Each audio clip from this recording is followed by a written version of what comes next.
In the middle of World War II, with the US pressuring Britain to loosen its colonial grip on India, Winston Churchill issued a bitter prophecy.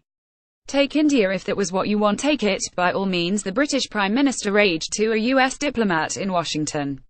But, he argued, only British rule kept the subcontinent's Hindus and Muslims from each other's throats. "I warn you that if I open the door a crack, there will be the greatest bloodbath in all history." Yes, bloodbath in all history. Events would exceed Churchill's worst imaginings. Exactly 70 years ago, after nearly 2 centuries in power, the British divided their imperial jewel into 2 nations, India and Pakistan. Riots did indeed break out along the newly carved border, especially in the northwestern province of Punjab, the region's breadbasket. Muslims on one side, and Hindus and Sikhs on the other, laid into one another with rifles, swords, scythes and spears. Mobs roamed the Punjab's verdant fields on foot and horseback, raping women and hacking off their breasts, smashing babies against tree trunks, mutilating men and setting villages alight. As many as 1 million people may have been slaughtered in a matter of weeks. What should give today's leaders pause, though, isn't that Churchill was right, but that he was wrong. Hindus and Muslims weren't destined to fight, whatever the long and bloody history on the subcontinent had been. The truth is bleaker. In the years and months before independence, a very specific and identifiable combination of forces snapped the bonds holding together India's variegated communities, shattering the equilibrium they'd carefully achieved.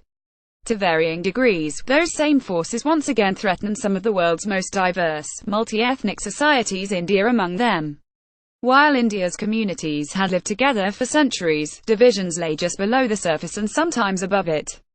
Sikhs, Hindus and Muslims rarely intermarried and often wouldn't share food. Where one community or the other dominated in wealth and resources, the other naturally seethed with resentment. Tales of the brutality of India's Mughal conquerors and the treacherousness of Hindu moneylenders were clichés. Riots broke out regularly. British efforts to divide the emperor exacerbated tensions. This mix, more combustible at some times than others, grew more dangerous under pressure from rising economic anxieties. A massive famine in 1943 killed millions. After Japan's World War II defeat, demobilization and the closure of factories geared toward war production threw millions more out of work. The prices of basic goods spiked, food was rationed. The Punjab had provided a disproportionate number of the army's recruits. Those young men returned home broadened by their experiences, but also deeply frustrated by their limited prospects. Politicians supplied the match. The campaign to create a Muslim homeland had gathered steam during the war years. Once it became clear the British were serious about leaving the subcontinent, a power vacuum loomed. Suddenly, the question of who would inherit power from the British became more than theoretical. Muslim leaders played upon fears that their faith and community were under threat, even while reminding Muslims that they'd once ruled the subcontinent. Hindu politicians dismissed their opponents as bigoted fascists, and warned of rape and mayhem if Pakistan were to be created. Both sides condemned the atrocities supposedly being visited upon their coreligionists by the other.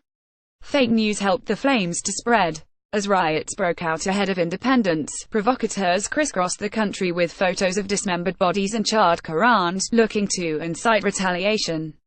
Legitimate newspapers, funded by backers of one party or the other, gave space to the most bone-chilling claims. Even saintly Mahatma Gandhi repeated incendiary and untrue reports about mass rapes of Hindu women at the hands of Muslims. Others took up the cry and raged. Hindu mobs massacred 7,000 Muslims in the province of Bihar in revenge. One needn't predict another ethnic holocaust to note that all of these factors are again at play in countries with large and mixed populations. In India, which largely recaptured its communal equilibrium after the trauma of partition, the most damaging criticism that can be leveled against Prime Minister Narendra Modi isn't that helps been too timid about economic reform, but that helps too often tolerated anti-Muslim prejudice, or been too slow to condemn it. Under Modi's watch, and sometimes with encouragement from members of his own party, Hindu militants have targeted among others Muslim men supposedly out to despoil Hindu girls, liberal writers and activists who have defended India's secular traditions, as well as the rights of Muslims in Indian-controlled Kashmir and anyone involved with killing cows, held by many Hindus to be holy. At least a dozen Muslims have been lynched in the past 6 months for allegedly eating beef or selling cows for slaughter, many of them in Uttar Pradesh, a state controlled by a Hindu radical whom Modi personally appointed. All this comes at a fragile moment. In North India, for instance, a population boom and sluggish manufacturing growth have combined to produce a veritable army of under- or unemployed young men. Without a true economic takeoff, the rising ambitions of many young Indians are unlikely to be met. Minorities, as always, are an easy scapegoat, blamed for stealing government jobs and university spots through affirmative action programs, or demonized as a pro-Pakistan fifth column. A hyperbolic universe shouts down calmer voices. Today, younger Indians are, if anything, more antagonistic toward Pakistan than those who lived through partition. Theirs are the loudest voices calling for military retaliation whenever Pakistan-linked militant groups launch an attack. They swell the ranks of the vigilante mobs hunting for beef-eating Muslims. None of this means that India or France or Indonesia or the US need fear another Holocaust. The threat is more insidious, a social fabric that, once torn, isn't repaired easily or soon. This column does not necessarily reflect the opinion of the editorial board of Bloomberg LP and its owners. To contact the author of this story, Nisad Nahari@bloomberg.net, or contact the editor responsible for this story, Tracy Walsh at Walsh67@bloomberg.net.